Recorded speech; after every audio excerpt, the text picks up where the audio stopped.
ఎటు పోయింది?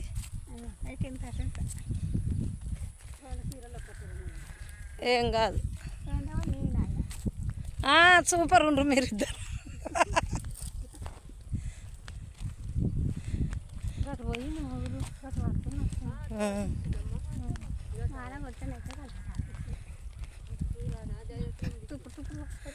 ఇగో మా ఆడబిడ్డ తనకి పత్తి కలిపి వచ్చినాము. వానదేవుడు రావాలని అందరము పబ్బతి పట్టుకొని పోతున్నాము. వానదేవుడు పడకపోయినా అని పబ్బతి పట్టుకొని పోతున్నాం అందరం.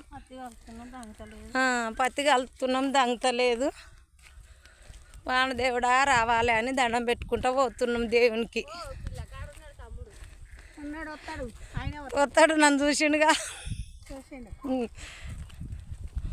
అట్లా ఏం చేయాలి? ఇట్లా వాన పడక పాపం రైతులు ఎట్లా బతకాలి? కూలి చేసుకునేటోళ్ళం ఎట్లా బతకాలి? పంట పండించుకునేటోళ్ళకి పంట పండితేనే కదా మాకు కూలి చేసుకునేటోళ్ళకి కూలి దొరికేది. వానదేవుడు ఇట్లా చేస్తు న్యాయమేనా? వానదేవునికి వాన కొట్టాలి. ఇగో చిలకలు అన్నీ ఎట్లున్నాయి చూడు, పచ్చగా నవన ఉండే చేనులు ఇట్లా ఉండిపోయినాయి. మంచిగా ఉండాలి. మంచిగా వస్తే వానదేవుడు వస్తే బాగుంటుంది.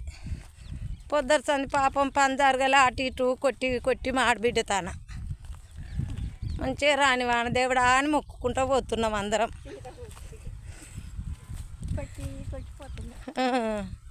కొట్టి కొట్టిపోతున్నాము.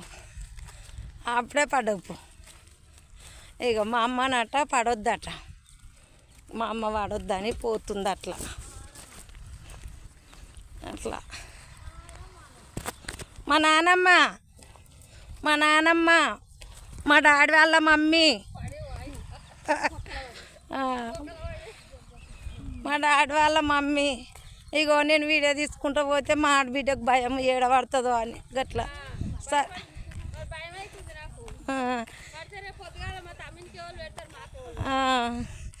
ఏ చక్కగా నడవకుంటే ఇంకా వీడియో తీస్తుంది, ఏతల మొక్క అన్నట్టు భయపడుతుంది పాపం.